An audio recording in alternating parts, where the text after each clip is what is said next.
divine interruption. The woman with the issue of blood. Now, I don't know how all this gets in the same chapter, but here comes a woman with the issue of blood, and now Jesus stops his journey to Jairus' house to deal with the woman with the issue of blood. Now, I'm trying to figure this out in my mind. My daughter is sick unto death, and Jesus wants to stop at Starbucks.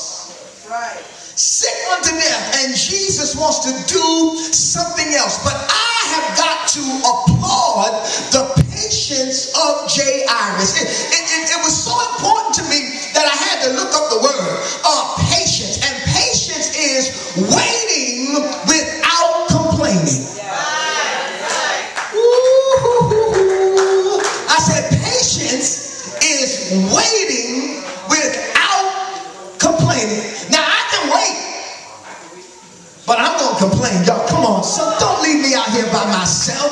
Y'all making me think that I'm the only one. I'll wait, but if you say 6 o'clock, you ought to be there at 6 o'clock or 6:05 or something like that. But how you saying meet you at 6 o'clock and you come 6:45 and you want me to be smiling? I